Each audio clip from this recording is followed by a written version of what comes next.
কি গো বৌমা, কি হয়েছে তোমার? শরীরটা ভালো লাগে না মা, কেমন জানি সারা গা হাত পা ব্যথা ব্যথা করতেছে। শুয়ে থাকলে তো তোমার শরীরটা খারাপই লাগবে। তুমি ওঠো, উঠে একটু বসো, আর আমি তোমার জন্য কিছু খাবার নিয়ে আসি, সেটা খাও। খাইলে পর তোমার শরীরটা ভালো লাগবে। না মা, আমি তো কিছু খাইতেই পারি না।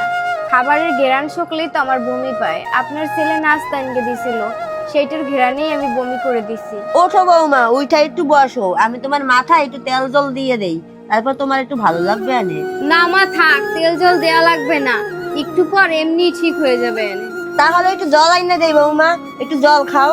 মা তোমার কষ্ট করে আনতে হবে না, তুমি ঘরে যেই রেস্ট নাও, আমি নিজেই আইনকে খাইতে পারবো আনে। না না বৌমা, তোমাকে এই অবস্থা উঠতে হবে না, তুমি এখানে বসো, আমি তোমার জন্য জল নিয়ে আসতেছি। মানুষের মুখে কত কথা শুনি, আমার শাশুড়ি এমন, আমার শাশুড়ি অমন, আমার লাগে এইটা করছে, আমার লাগে এইটা করছে, আর অথচ আমার শাশুড়ি আমার লাগে একটু কোনোদিনও খারাপ ব্যবহার করলো না। সব সময় নিজের মায়ের মতন করে আমার আগলে রাখে। মাইনসে কয় শাশুড়ি নাকি দরজালের মতন ব্যবহার করে, কি আজব কথাবার্তা। এই না বৌমা, জল খাও।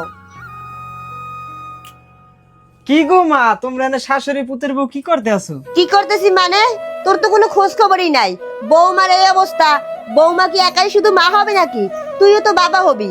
শুধু বিয়ে করলেই হয় নাকি? একটু দায়িত্বও পালন করতে হয়। বৌমার যে বাচ্চা হবে, তুই কি কোনো খোঁজ খবর রাখছস? কি কও মা, ওরা একটু পর পর আমি ফোন দিয়ে জিজ্ঞাসা তুমি কি ভাত খাইছো, তুমি কি নাইছো, এটার কি খোঁজ খবর নেওয়া বলে না? এর থেকে আর কি বেশি খোঁজ খবর নেবো আমি? সব সময় শুধু ফোন করে খোঁজ খবর নিলে হয়?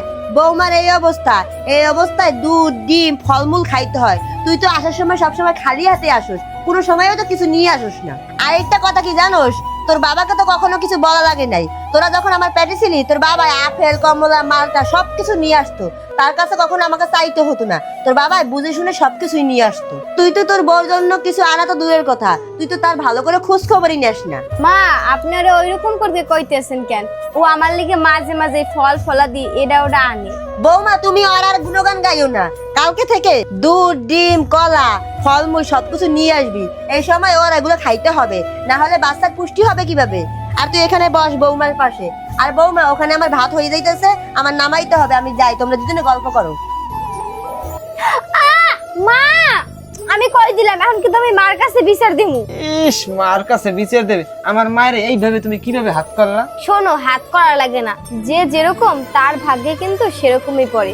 তোমার মা আমার তার মেয়ের চোখে দেখে, আমিও তার মায়ের চোখে দেখি। এই সম্পর্কটা যেন সারা জীবন এমনই থাকে, আবার কারো কথায় কান দিয়ে সম্পর্কটা নষ্ট করো না। তুমি আশীর্বাদ করো আমি যদি সারা জীবন এমনই থাকি।